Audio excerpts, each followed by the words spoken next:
Yeehaw soldiers, it's your boy the Anime Sage coming to another video, and this is a bit of a more, I guess, a bit of something different, but I wanted to talk about Naruto's newest form that was revealed in the Boruto manga in the latest chapter, which was chapter 51.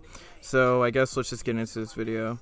Now, again, in the latter, as I said earlier, in the later part of the Boruto manga, chapter 51, in like the final couple pages, Kurama said that there might be a way for Naruto to be Ishiki, and that way might come in the, I guess, in the form of a new power, or to more exactly, a new transformation. And what do you know? It's a new transformation. Now, if we look at the transformation itself, Naruto seems to have some more fox-like features, plus some tails that make him resemble more so the Nine Tails. Now, we haven't really gotten the full view of this form yet, just the backside and Naruto's eyes, but it's very likely that Naruto has, in a way, appeared to have unlocked a new stage of either KCM or something different entirely. But it seems that whatever the case is, Naruto has unlocked a new form. Now, the form was activated when Kurama, slammed his hands together, and then a puff of smoke happened, and Naruto transformed.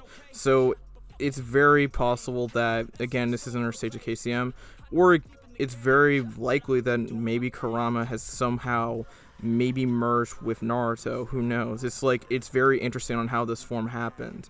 And I don't think we would ever expect something like this, but here we are in terms of more Naruto lore. Now, again, the cost here is, of course, again, Naruto could potentially die, which, it would be definitely sad, and we're not gonna lie, we don't want to see our boy die. We've been through a lot with this character, but it does seem very possible that, based off what Kurama was saying, if he did this transformation, he would die, and it's very likely that we could be seeing the end of Naruto within the next couple chapters of Boruto. This is made especially clear when Naruto himself says, "I'm the Hokage, protecting the village and everyone is more important than my life. So even if he slaughters me and I end up a corpse, I'll probably keep clinging to him and never let go, not until that bastard's life runs out." Again, this is something that Naruto has made very clear in this chapter, and from the beginning, that as Hokage is willing to sacrifice anything in order to protect the village, and of course his son from being used as a sacrifice for the Divine Tree. So yeah, it's definitely something that you can kind of see, Naruto developing from the 12-year-old kid that was kind of a goofball to a more serious Hokage type character that is willing to put his village on the line because, that's Naruto at this point.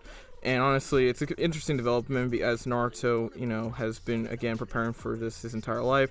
Since if we look at the other chat when he was about to make his transformation, yeah, I've been prepared for a long time from the day I became Hokage. No, actually, ever since I decided I wanted to be the Hokage. And then, of course, transformation happens and blah, blah, blah. Now, again, there was the theory I just mentioned here. And what is that other theory? Well, it's very possible that Kurama would die from this transformation instead, and he was actually lying to Naruto, because if Kurama said that he would die from, doing his transformation, well, Naruto probably would be less likely to do so, because he doesn't want to see Kurama himself die, because they have had a bond that they've established throughout the years. But it's also and since Kurama heard that Naruto was going to die from this, you could probably use this as a bit of a catalyst for Naruto being able to potentially live from this transformation, and he would instead sacrifice himself so Naruto could live on, which would be some interesting development from Kurama's corner. But in terms of Naruto, it would be an interesting moment to see him for the first time not really having Kurama on his side, or both of them die. It's very possible based off of how the direction Boruto is going, but if it's very possible, it's very possible that this theory could be true. I don't know if it's as likely, but it is possible. I'm not saying that it's 100% certainty, but it is possible that Kurama himself could instead die from this transformation, because we did see him kind of disappear in this kind of like fusion-esque of Naruto and Kurama or something like that when he just slammed his hands together. So, but then again, we don't fully know what happened with this transformation. So it's going to be very interesting on what this form actually is, but at the end of the day, this is just all speculation. Now, what could this form possibly do? Well, it could obviously potentially give him the edge over Ishiki, and this is more likely, it makes him about even since this is probably going to be Naruto's potential last stand. Now, if we're looking at this from a bit more of a potential more higher power type stuff, I feel like it's very possible that there could be a higher sense of negative emotion sensing, which could allow Naruto to sense chakra a lot better in that form, since those cubes or whatever they're called are there. He really couldn't sense chakra since they're kind of disrupting the sensory abilities of Naruto. So, yeah. Now, and it's also possible that Naruto reaches a high point in speed, since if this is another form of KCM, obviously we look at the speed feats that, Naruto had when he achieved the first form of KCM. This could potentially be a higher pinnacle of KCM as well, since this is either, again, another form of KCM or something a bit different. I'm not necessarily, again, this is just all speculation, but I think it's very possible. Though the only thing that we definitely know for certainty about this form is, well, there's definitely a bit of a change in chakra, where it's higher or just a different feel.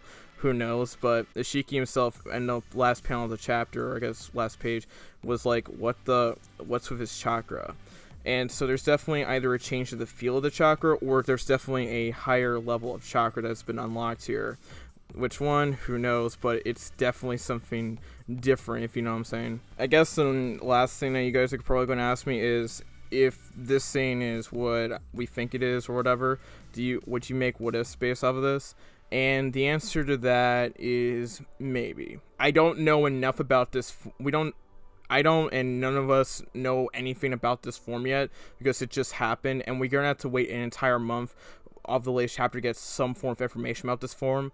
But it's very possible I could definitely do some what ifs based around this form if, we get more information about it. But of course, again, I have to wait an entire month because, Boruto is a monthly manga release and stuff like that. Though, I'm going to just be very honest, this is a very interesting change in the Boruto series, and the Boruto manga has really been heating up, and I do recommend a lot of other people, check it out. Because, again, I think the Boruto manga is a pretty solid read. I mean, I'm not the biggest fan of the anime per se, but I think the Boruto manga is pretty solid. Again, I don't know if it's necessarily peak fiction or something like that for me, but I think it's a solid manga. I think it's definitely a solid manga. And I'll definitely just say this, I cannot wait for chapter 52 to come out in 1 month, so yeah, let's get to it, I guess. And I guess that's about it for this video. Thank you all for watching. I really like speculating what was going on in the Boruto manga, stuff like here in Naruto's new form specifically. And I hope you guys enjoy this video. And yeah, that's probably about it, I guess. Just make sure you check out my Twitter at AnimeStage4, Instagram is anime_stage4, and of course show me Discord server, which is linked down in the description. Make sure you follow me on Twitch because I do stream over there, and also make sure you donate, I guess, if you want to. I mean, I'm not saying you have to, but if you want to, go donate, pay for my Patreon, stuff like that, because if you are a $50 member like my boy Anguish, who is watching this video pretty early, hi, you get to see my supplementary content earlier. Or you could be like my $10 patrons, and you can get shout-outs on, I guess, the video screen, such as right now, shout out to my $10 patrons, or some other rewards, such as seeing my podcast or some other rewards in between. So yeah, I guess, go donate to my Patreon if you have the money and stuff like that. So yeah, anyways, we're getting very close to 25k subscribers, and yeah, I think it's gonna be pretty crazy once we hit that quarter of 100k mark, which, yeah, it's definitely gonna be insane. And yeah, that's probably about it for this video. So yeah, make sure to like, comment, subscribe, turn notifications, and share the video. This has been your boy, the Anime Sage, signing out. Peace, Yorha. Sammy Shea, close us out. Bye bye. Peace. Hi, this is Stephanie Shea, voice actress for Sailor Moon, Hinata, Orihime, and you are watching Anime Sage.